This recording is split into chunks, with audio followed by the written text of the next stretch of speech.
Hey everyone, hope you're doing good. Hope you're all having a good start to your week. I thought I'd put a new video up today because the last video that I put up, it gained quite a few questions and I thought it'd be quite good to address them head on. So I'm going to work through some of the questions that I've had on my Dribbz artist page and try and see if I can answer them the best I can for you. Now, one of the most common questions I've had is what kind of mic do I use?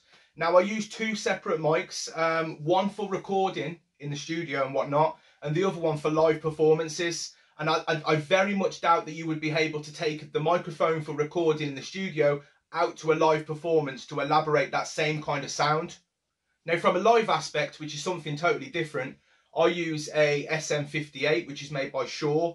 To me, you can't get any better when performing live, and sometimes it's best to pay that extra bit of cash to get the better quality sounding mic.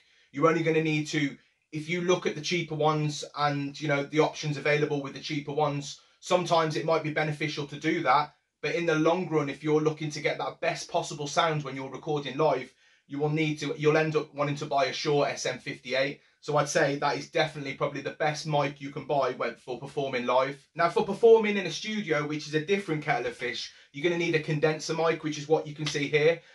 This one's a professional condenser mic. It's USB, which it doesn't really matter what input you get, but the latest microphones do all seem to have that USB connection. And with them, you're bypassing any middle circuit and you're plugging directly into your laptop. So it's a lot more hassle-free, and it saves a lot of time and a lot of stress if things go wrong. You can get these for roughly £80 to £90 on Amazon. It's a good price for what it is, and I think for that kind of price range, that's going to be your best possible sound, because it hasn't let me down yet and the sound has been significant for what I need it to be.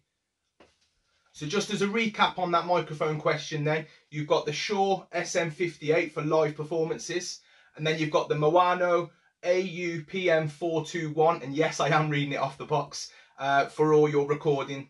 I think that's probably your best possible route. Obviously you can pay more, but around that £80 price range, which is what I had to go at that time, this has been the best sound I could probably ask for. So I've been involved in drum and bass since the age of 15. Some fresh-faced young gun thinking, you know, I can have a go at this. I'll give it my best shot. And you know, shout to all the pirate radio stations that were banging back then: Midlands Rush, you know, Paradise FM, Dimensions FM, and that's just for Telford for starters. You know, you've got District FM, Midlands Underground for Wolverhampton and surrounding. The pirate stations were very big back then. The pirate stations at that particular time were banging, and they were, you know, they were a platform that you could elevate your voice, you could get your messages across, and just interact with a different kind of people, like-minded people, I guess. And I loved, you know, the nitty-gritty studios that we thought, you know, we go to tower blocks, we go to disused caravans, you know, we'd accept anything just to kind of be on the airwaves to get our, you know, to get our sound across. And at that time, that was very important. You know, you've got to remember, you didn't have the internet radio stations, you know, you didn't have people just doing live feeds through Facebook. It was pirate radio, and then the real thing being in the raves. And I've got to thank Double XL, which is a lad called Bryn Simmons. He ran a night called Sub Sounds and Spectrum at the Butler Market for many years back in the day. And he took me and MC Munchie, one of my best mates, Phil Corsia, on board, you know, back to back. And he stuck with us through all, you know, the goods and the bads with the scene. And we got to play with some fantastic headliners and really push our sound. And I've got to give thanks to him for what he did then, because that gave us the experience and the confidence to work with some top artists and know that we can hold down a couple of hours set, whether it be hosting, whether it be full on lyrics. You know, that was definitely a good experience, and that kind of shaped the way. And one thing I will mention about the importance of being an up and coming artist in the pirate radio station days was you had promoters of raves that were looking to these pirate stations and the regular shows to see what was, you know, the talent at that particular time, or who was on the talk of everyone's lips at that particular time. So you would have, you know, promoters that were listening to your show on a Friday and contact you by Saturday, you know, to perform at their raves. And then that could lead, you know, to residency or just the experience of performing at their rave of a different part of the UK.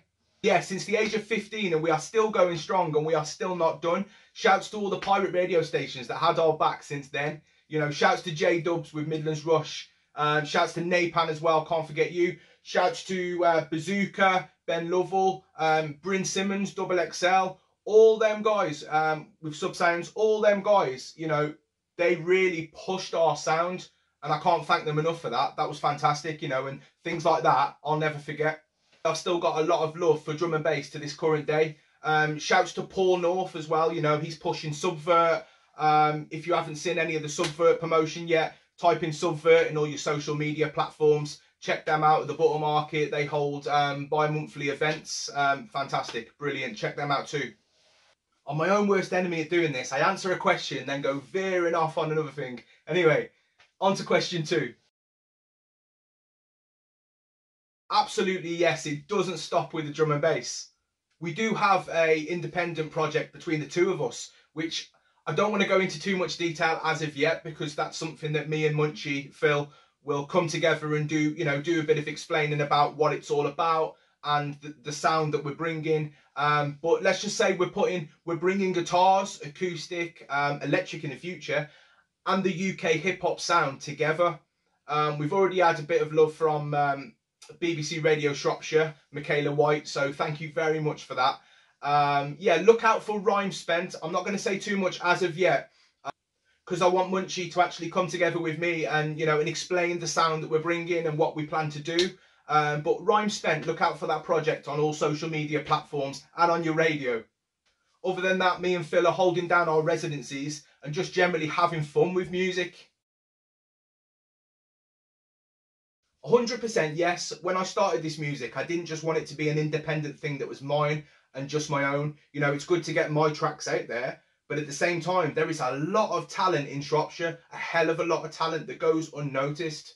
I mean, you got guys doing bits on radio and stuff, but there's a lot of talent in there that goes unnoticed. So, you know, I would love to elaborate that sound. So if there's any artists that are looking to perform, it doesn't matter what genre you are, get in touch, because if it doesn't match my sound, it might match something that me and Phil are working on. So any artists that are looking to collab, we welcome it 100%, 100%.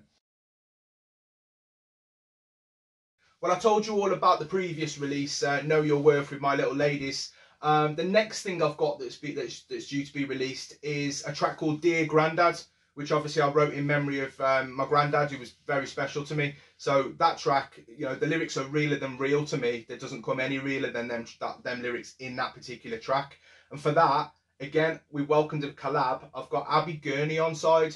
This lady's got a beautiful voice, and I feel the world needs to hear it. So to get her on board singing, you know, the chorus and whatnot, fantastic, absolutely brilliant. And look out for more projects with me and Abby Gurney in the future.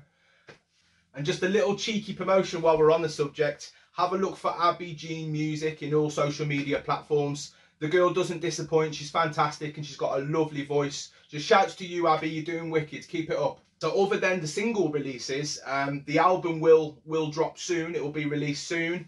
That's called We Are All Made of Stars. You might have seen it floating around the social media platforms.